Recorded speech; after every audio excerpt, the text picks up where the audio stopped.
Hello, good to see you again. Hi, how are you doing? Very, very good.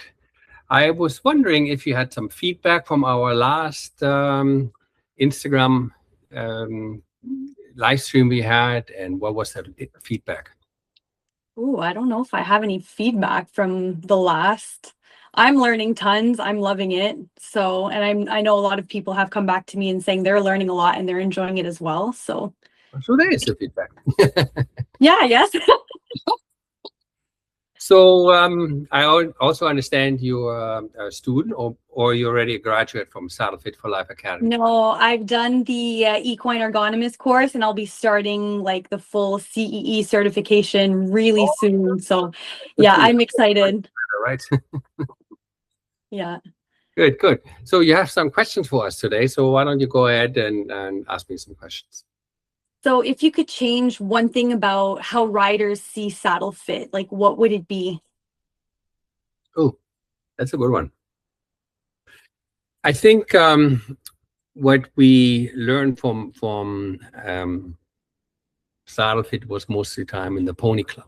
Right? What do Mhm. you know about horses when you start riding? Nothing. Everybody, anything you know or learn about horses, somebody shows you. Yeah. First time, for example, somebody asks you a bridle, you're terrified. So they show you and eventually you learn. Same with the saddle, and they give you a couple of tips. Make sure the saddle has enough wither clearance, it can't hit on the withers, pull your saddle pad up, the girth should align with the horse, and so on and so forth. So, with that all being said, that's pretty much what people know the most. How do I like to see it in the future? I like to see it as people understand horses are very sensitive to flies. Anybody who's ridden in fly season knows how annoying that can be. Yeah. And that's just a fly landing and he's shaking, right? Yeah. So horses are tremendously aware of what's going on underneath the saddle. So, but how much and in what area are they more sensitive than other areas? For example, um, when people have a lot of headaches, you can see on YouTube sometimes or on Instagram or social media say, oh, when you press here and you press really hard, then it reduces your headache. So there's certain reflex points on our body. Is it through Eastern medicine, Western medicine? Is it acupuncture? We kind of accepted this a little bit. And people in the horse industry did it too. They know there's certain areas on the horse what really is stressful to the horse. And the word stress is really big in horses because they're always afraid there's somebody who's going to eat me. Yeah. And the only way of defense is fight or flight. Yeah. So if I can't fight or flight, then I go internal, I have major stress. But just like I was saying here, how we can reduce through pressure, headaches, we can introduce stress by had a certain pressure point on the horse, which calls the BL13. That's the bladder meridian point 13 on the horse's body. And you, as a massage therapist, probably well aware about it, and you're quite aware of certain areas, for example, around the withers, they're more sensitive than further back. So, what I would love that everybody knows the area where the saddle should not touch. And in your theory as a student, you learned probably the mapping, you learned the 14 points, but imagine everybody would know the red zone and the green zone. Yeah. So I'm going to show you what I mean with that. I'm going to find this page here. And just give me a second here. There you go. So when I look at this page here, okay, so I see the horses withers and it goes down. So this is what we just talked about. Most people know saddles can sometimes pinch on the side of the withers. Mhm. So, and this is the blue point I was referring earlier as the bladder meridian point right there. And then we have the cartilage, the shoulder blade, back of the saddle, spinal nerves, but the green zone. Can you imagine? Everybody knows where the green zone is on the horse and how the saddle should sit there. Yeah. Rather than just two finger clearance, my wish would be everybody can identify why it's so important to find the right spot. How do I check the saddle? And we can do it so easy with the windshield wiper trick, where we just put the pen. Let me just grab a pen here. Okay, so here's the red zone here on my picture right there, the wither cup. So here I drew it on in this little horse, the wither cup. Okay, so your saddle sits over this wither cup. On the saddle, it would look like this. Okay, so that would be the wither area here. Yep. We know in Pony Club in kindergarten, we learned 2-finger clearance. But what if we also know this here? You learned all about the tree width and tree angle, right? So this is really what I wish that most people know, how to check if there is. You just have to put the pen in while the saddle is loose on the horse and hold your fingers and the end of the mane and you just do the windshield wiper trick. So the pen actually goes back and forth in that area here, as I indicate on this horse. And that helps everybody to identify, hey, is my horse wide in the shoulder? Hey, does my tree maybe needs to be wider? Yeah. That would be huge. My biggest dream would be, the next thing is that everybody knows, yes, that's the width, but what about the angle? Yeah. Can you imagine everybody knows the pen thing you learned? I mean, how difficult is it really to take a pen, go to the highest part of the horse's withers, where the end of the mane is, flip it once around and push it on the side. So you push it on the horse's side of the spine. And the reason why you flip the pen over, you know that, but the people who are watching may not. Okay, that scapula doesn't go all the way to the top. So you flip the pen once over and then you hold it on the side, just above the spine of the scapula. So what they talk about the spine of the scapula is this thing. So right here, they hold this against the horse. And then the other pen, again, you know all that, you learned that. You just hold where your vertical panel starts and you put it right here. Yeah. So now you compare the saddle on the horse and you have 2 things you figured out, or 3. You know the red zone, the saddle should not touch. Not here, not here. Should focus on the center of the green zone. Now you know the tree width. I just showed you how to find the tree width with the windshield wiper. Or, like I just talked about, I want to see if the pen on the shoulder and the pen on the saddle are parallel. I mean, this is not too difficult, you think, but lots of people don't know it. And I don't know, when you went through your course to become a massage therapist, how much saddle fitting was taught there, or what you were learning as a rider or heard before? For like riding portion of it, we never talked about it. I worked in very high level dressage barns with Grand Prix horses where we would have 1 or 2 saddles that we would pop in a half pad and everybody was using the same saddles. And for my massage course, we learned a little bit, but nothing is close to what I've learned now. And you guys make it so easy to understand too. Because it's not rocket science at the end of the day, right? And it's like you guys have like little tips and tricks like the pen. It's easy to kind of put 2 and 2 together. But I find a lot of people, I don't know, people want to learn. People want to learn. I don't know how much people are willing to sacrifice, but I think we're getting there. Yeah, I think with being everything so expensive, I mean, everything, and it doesn't seem to have an ending in sight. No.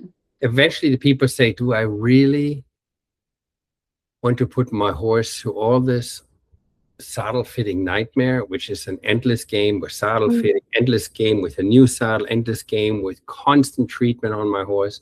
And then my performance, I spent all this money on training and showing, my performance decreased. And now my horse, I know, oh my God, I can't ride, and I pay all the sport. People start to say, you know what, maybe I look after my equipment, which is my horse. Or maybe what absolutely makes no sense should stop. But as long as there is thousands, if not millions of dollars be made in the horse industry, there will always be a shortchange. Yeah. Like how many people would rather give the horse bute or inject them than to have them on the regular massage course, right? So it's got to take time. I got to make an appointment with you, and it costs money. Rather than when I need it, I just inject or whatever. But like you said, I think things change, and I find it in my business as well. We have an insane amount of calls, and people really want to have their saddle fitted. This is what this is all about, right? Yeah. So I think if you ask me what would I hope, what would I change, I would say people should know simple tricks, not just the two fingers. They should be identified where the end of the mane is, and they should identify with very, very, very little visual guides where's the last rib. I mean, you as a trained expert can really feel it, but just the rough area where the hairline and the flank comes together. I mean, this is just, give me some kind of an idea. If I'm a centimeter too far forward or centimeter too far back, that doesn't break the bank or the horse, you know, but that you have a rough idea. Your saddle sits all the way back here in the red zone. No, that's a problem. Yeah. Right. So once I figured out, oh yeah, my panel contact's in the green zone, stays away from the spine. Let's check if the tree width is wide enough for the trapezius muscle. Let's check if the tree angle is right. If people could do those three things, check out the length, do the windshield wiper with the pen underneath the saddle and on the shoulder, that would be wonderful. Yeah.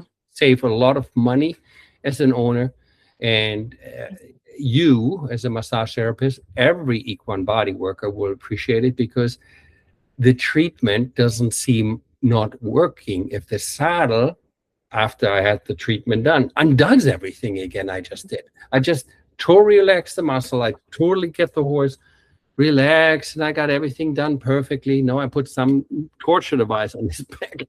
And you just spend what, an hour, 2 hours on the horse for what? For nothing. So that would be, I think this is why you do what you do. This is why you educate your clients, right? Yeah. Well, I mean, I wish, like on my side of things, my answer to that question would be, I wish people would know how much saddle fit will affect your horse's posture. And when your horse's posture is wonky, not good, you're going to have like biomechanic problems, which is just like how your horse moves is going to be off. And then that's when lameness comes in, and it's a snowball effect. And so if you want to avoid completely, like, there's a lot of stuff that doesn't need to happen, and a lot of injuries are not overnight. Some of them are, obviously, some things happen, but you know, if your horse is moving in a horrible way for years because your saddle's pinching and it's hurting and they're trying to evade that pain and pressure, well, you're going to have overloading on certain structures, and it's going to cause injuries in the long term, and it's avoidable. You know, it's completely avoidable. Absolutely. What's your next question? My next question, is it possible to ride ethically if the saddle fits good enough? Because I hear that all the time, where people say, well, my saddle fits, it's good enough. And you know how I last time talked about in our last live stream, I can't believe it was 48 weeks ago. Anyway, so we talked about how some people get a kick watching dog fights, or they get a kick when rooster fights, they're betting money on. Right. So for me, the animals, it's something very sacred. I love horses. I love animals. The last thing I want to see is how they kill them each other. Yeah. So, however, as long as I just said, there's a lot of money to be made. There's a lot of false advertising, what saddles do, despite what veterinarians say. Right. So good enough is never good enough when it comes to horse health or saddle fit. However, the industry gets pushed into a make-believe, like fake news. Have you ever heard that term? Yeah, absolutely. Right? So with today's AI, we don't know what's true anymore. But if we look at all the old histories before fake news came about, we kind of seen these before, where you see, humans stand on two legs, and when they stand comfortable straight, they can stand for a long time and walk around. And then 2,500 years, Xenophon says the standing seat is pretty much the difference as you stand. Only difference is you sit on your seat bones and you're not standing on your feet, but your spine is still the same, standing seat. So if you're floating down the barrel, down the river, you know very quick, if I lean this way or that way, I'm going to fall in the water. Yeah. So balance is the key. So obviously, where is the balance point on the horse? I line my horse's sternum with mine up. All rodeo riders, bullfighters sits where? At the base, at the withers. We all sit there when we ride bareback, because here in the middle, kind of like my hand, that's the middle, walk, trot, canter, that would be very bouncy. I have to put this on pause. I'll be right back. Okay.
Everything up there is not freaking on top. That's okay.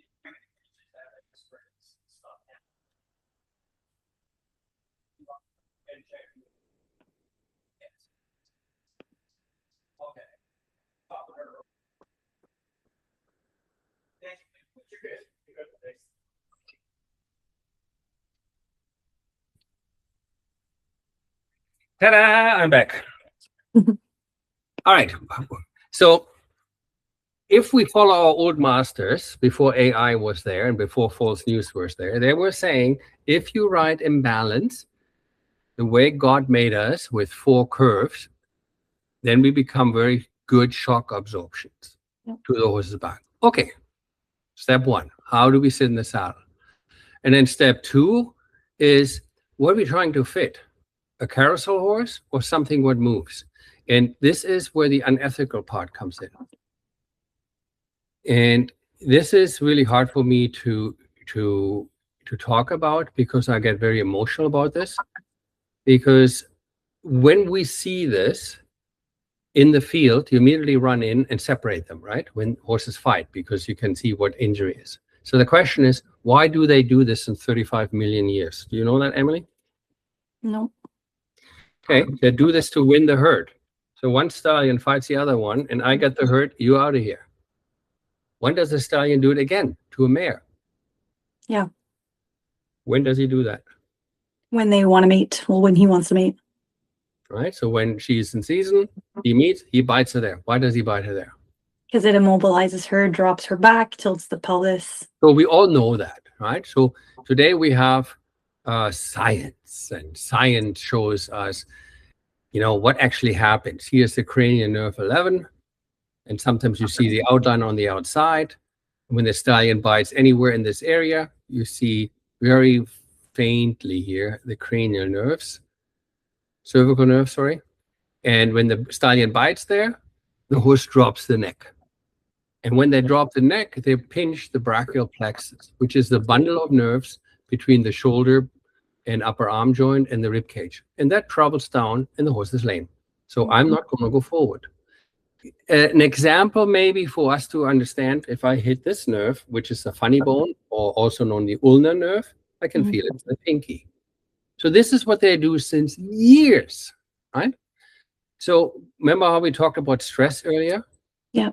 All right. This is from a veterinarian who does also acupuncture or chiropractic, right? If I want to mess with the respiratory health, okay, I go with these fancy, stupid girth words out there, cost you a lot of money, costs only a lot of problem. Or if I, make the metal plate go forward or let the saddle slide forward.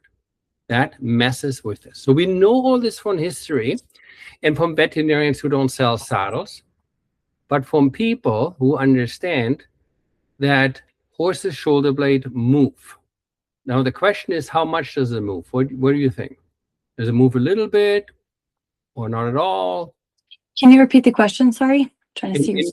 In your opinion, how much, when the horse moves the leg forward, does this shoulder blade rotate upwards, backwards? Or does it moves quite a bit? Quite a bit. Okay, so what would you say? I mean, this is from your experience, and who better to ask than you? What do you do when you do the scapular relief? What do you do when you stretch them? You can see all that, right? Mm-hmm. So if you tell a massage therapist or veterinarian, no, it only moves 4 centimeter to the front and to the back, people just look at you. What? But that's what research shows. It shows when the horse is on the treadmill and you put dots on the shoulder blade, shoulder blade goes this way. So I always say, and because this is the biggest topic right now on the internet, how much does the shoulder blade really move? All these different opinions, false advertising, lies. Some people do say it moves, doesn't. But we do know for a fact that horses has a pain scale now. Yeah. And that all these people here are part of the influence how much a horse feels good change. And when I look at the saddle fitting as an owner, as a horse lover, I look at from the horse's point of view. Mm-hmm. And if I look at the skeletal, it doesn't matter who shows it to me who sells Schleser saddle, or a doctor or veterinarian, they all say the scapula lays like this in the horse's back. And the bottom part here is the furthest back. Yeah. And this is why they for thousands of years make, to this day still, the army saddle, the western saddle, all the saddles curled back in the front. Mm-hmm. Minimum 5 inch from the top down where the plate starts. So this is the tree width, this is the angle. So this is old news, but now they're making new saddles. And my question to you, why do they make saddles like this? Purposely short, which sits only on the trapezius muscle, straight forward, or this one, purposely forward, what sits on the lung meridian point, or this one is my favorite, with the metal sticking out. Why do they do this? I don't know, and that's a question that I honestly have no clue, because there's the science to show this. It's not just the science, also the actual fact. When the horse is dead and you dissect the horse and you see the cripplet cartilage, all the AI fake news cannot change that. No. If you have a horse that you love more than your husband, your kids, whatever, right? And you find behind out that somebody tricks you in those saddles, you would be devastated. Yeah. But I guarantee you, when I take my finger and pokes behind my shoulder blade and it hurts me here, I'm gonna make my leg go this way. Yeah. Okay. No wonder that saddles changed, because the history made a big boo-boo. So when I taught and judged, I had a bell in my little judge's table, and I rang the bell when the horse was doing the circus trot. So here you see the leg is way up here, hind leg is there, the horse is totally on the forehand, similar to this circus horse right here. Okay, so we call that circus trot, when the legs were not parallel. Why is that so dangerous? Because the horse's back is hanging through and the horse's fetlock is almost touching the ground. Same with the horse on the bottom. Sometimes we have these horses with the false elevation. Okay. So why do saddles get made like this? You know how much money there is if you push in there? But this is the worst part, what you're going to see now. What if I convince you the horse's shoulder blade don't move that much? So if that's the truth, why does the horse in rest stays like that? Does that look to you like a comfortable horse? No. No, that horse is in massive, massive pain. So there's actually people who say the horse doesn't move that much. Do you believe that? And you know who that is? Those are the people who sell these saddles. Yeah. Okay. So they made this little video I like to show you. It's not long. It's like, it's like, I couldn't believe when I saw that. Move. There are. Ladies and gentlemen, can I please have your attention? How does the scapula actually move? There are plenty of advertisements, illustrations, and even saddle-fitting textbooks that show the horse's scapula moving halfway down the rib cage, just like a windshield wiper. But does it really? To that I say, have you lost your mind? This is a free pass. Go ahead and plead insanity. when humans evolved to walk upright, we needed our forelimbs to be able to do predator stuff, like throw spears, climb trees, and build shelters. And so the human scapula is highly mobile, which is made possible by a clavicle, the bone that secures our arm to our trunk. But this mobility comes at a price. Our forelimbs are far less able to absorb concussive forces, which is why kids break their collarbones falling off Fluffy the devil pony, but horses can land from massive drops and keep moving.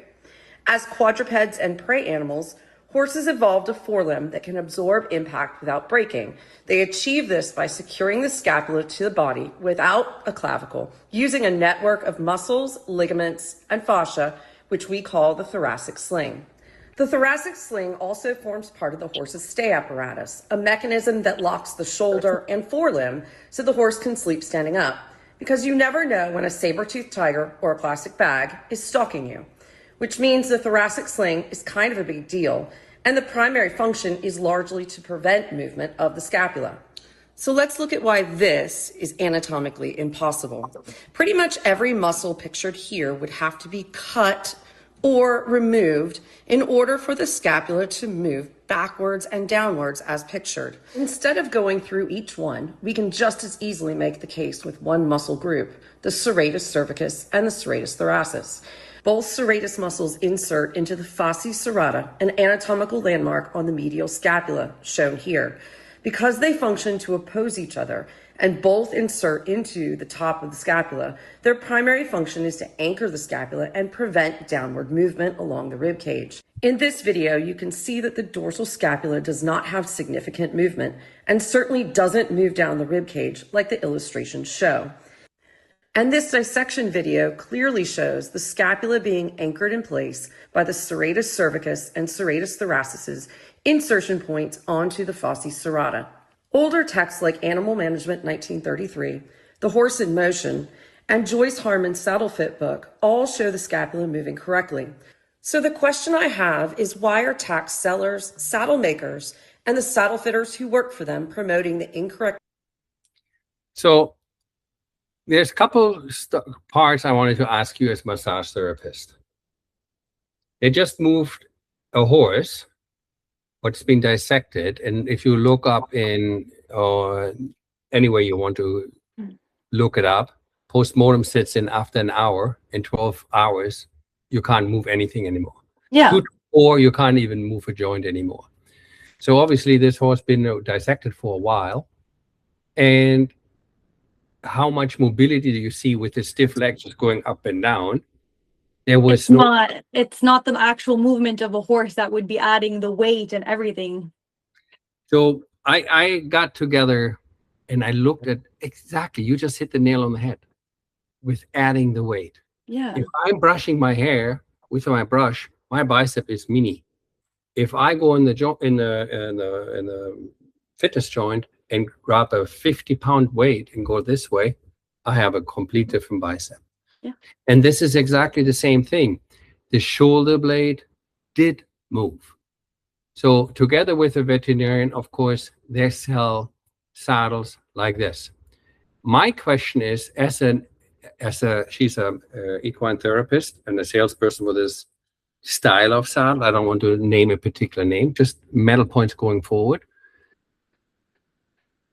As a therapist and trainer, and her friend a veterinarian, promoting these saddles, while other veterinarians show other dissection videos, how bad the cartilage of the horse gets damaged if the shoulder blade is not taken in consideration. This metal point you see sticking out here, okay, this is going straight down. The other one was straight forward. Mm. So of course I want you make you believe the horse's shoulder doesn't move. But the second you say, wait a minute, my best friend, she does free dressage. Free dressage or on hand dressage means working the horse from the ground, either with a lunge line, double line, or clicker training or behavior. What would you call that? Liberty? Yeah, liberty training. Okay. So you can train a horse to lift up the leg without sitting on top. Mhm. Now, this looks to me moved more than just 4 centimeters. Yeah. Anybody who's seen this, and there's not anybody sitting on top. And even on the horse, what went very small on the treadmill, there was nobody sitting on top, but I did see the shoulder movement. I also saw it. That was one of the things I wanted to mention. So when I see this video, where somebody sits on top, you probably seen this from class. Yes. So there is somebody sitting on top, right? So you can see the muscle mass there. Okay, for whatever reason, doesn't want to play yet, but you've seen it before. Yeah. That's the same analogy with my toothbrush, hairbrush, or my weight. But you know what I found in Italy was really cool? There's this company who put a camera underneath the saddle. Yes. Have you seen that? Yes, I have. I'm very intrigued about that saddle. Right. So it has 3 pedals on each side. So if the shoulder blade really doesn't move, what makes this move?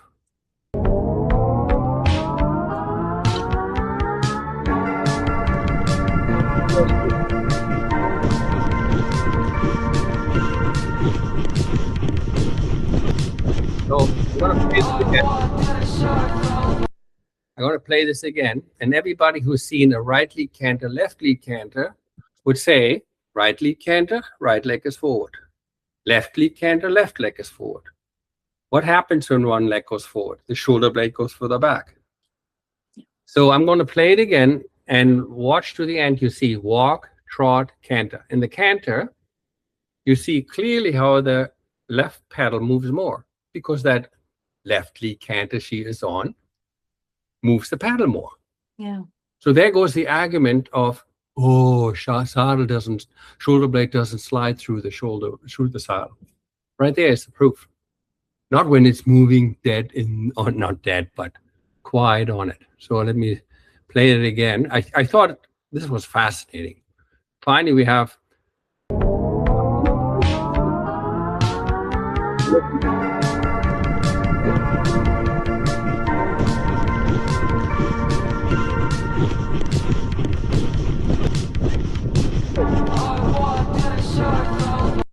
Could you see it? Yeah. That was pretty obvious, right? Yeah. But in the end of the day, for me, it all comes down to this. It all comes down to this. I have seen so many horses being abused with opinions and sales pitch, fake advertising, people lying, etc.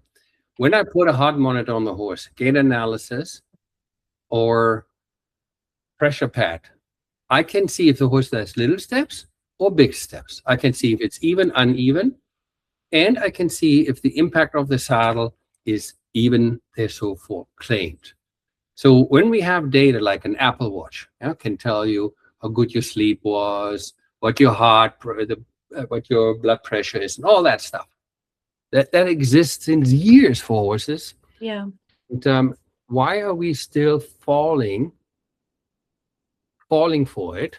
Thank God, not the educated people such as yourself, or the International Veterinary Chiropractic Association in Europe as well as North America, or the Ontario Veterinary Medical Association, or the German Veterinarian Association. So obviously, when you have people who spend years in dissecting horses, understanding horses, they understand that the market sometimes produce not so friendly saddles to these horses to promote what makes a lot of money. Yeah.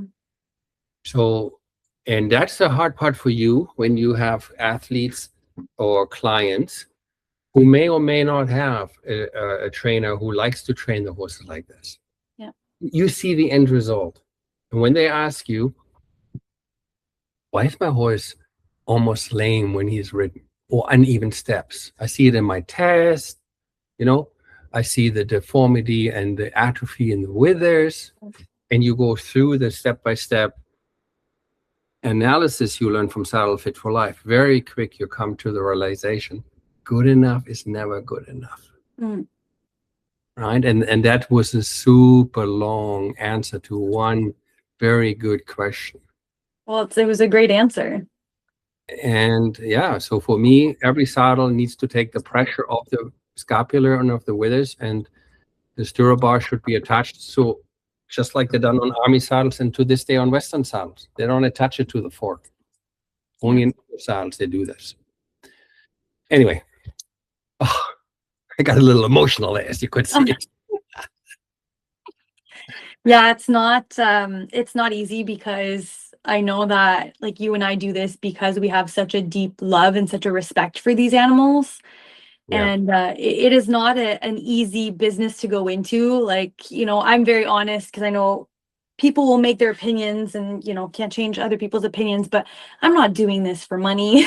Like, I don't do this for money. I do this because I see such a need. And I see these horses that are crying out, and, you know, a lot of these owners want to understand what the horse is saying. And even if, you know, I'll keep doing as much as I can, scream it out from the rooftops, learn as much as I can so I can teach people, even if it means one person's going to come to realizing what actually is going on. Because it's not an easy realization when you take a step back and you go, oh, I've been unintentionally like harming the animal that I love most, right? It's not an easy thing to sit with. No.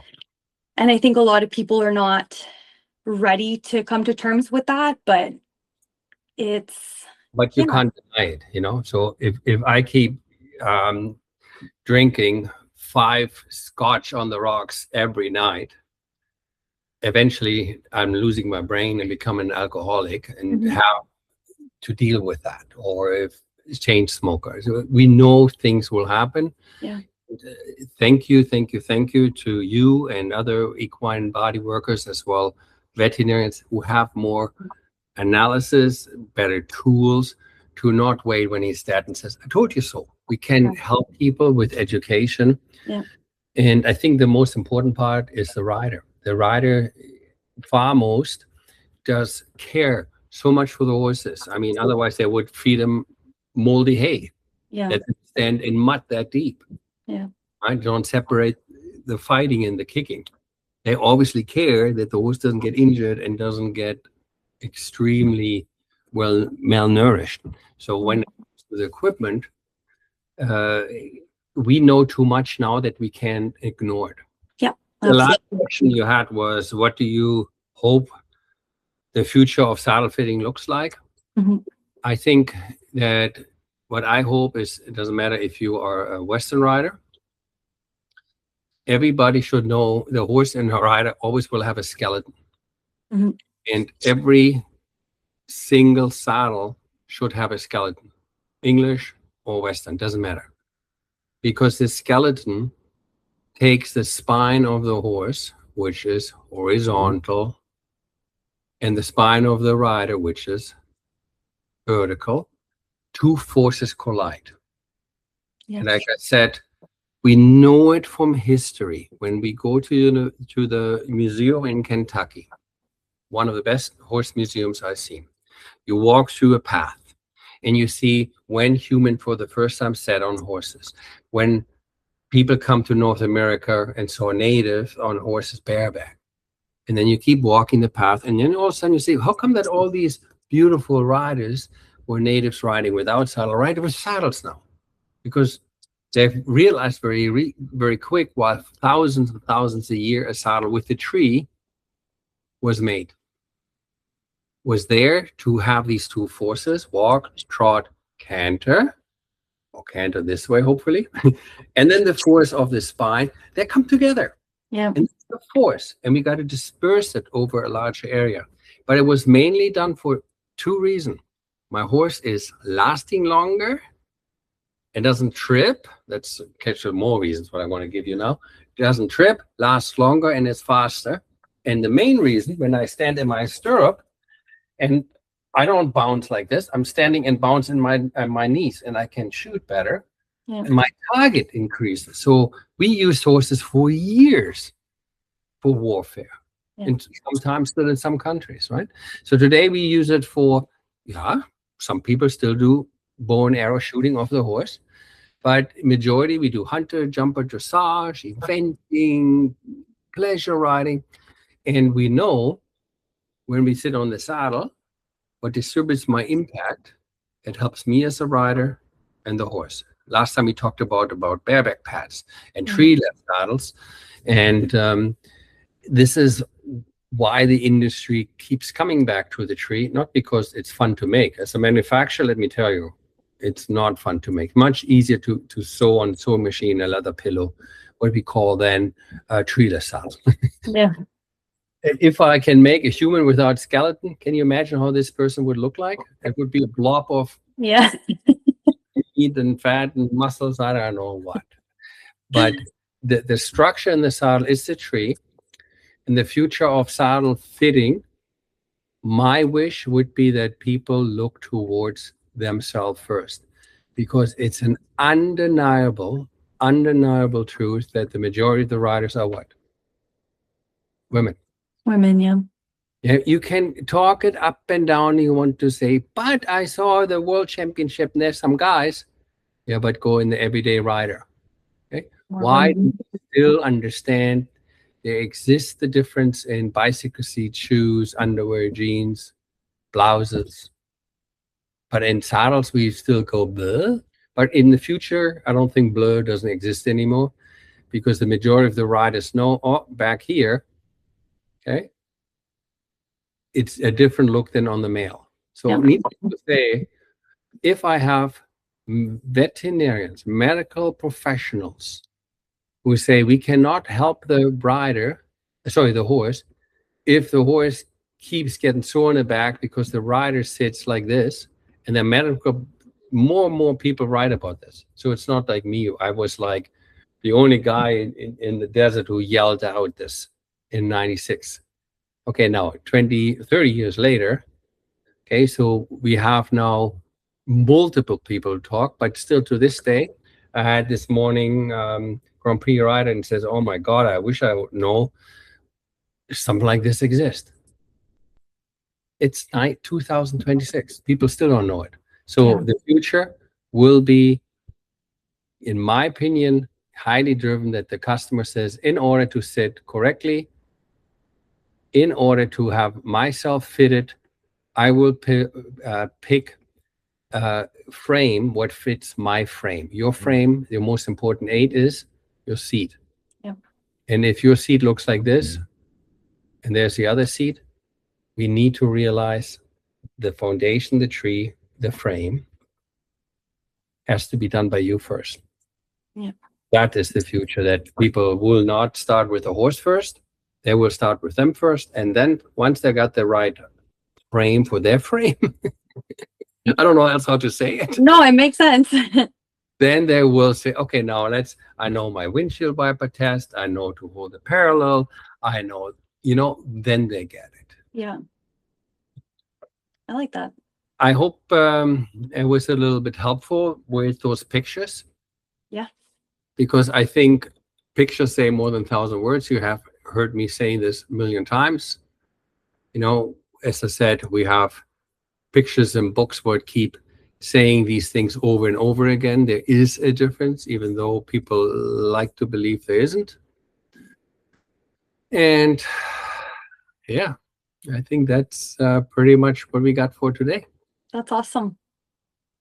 Thank you Well, very much.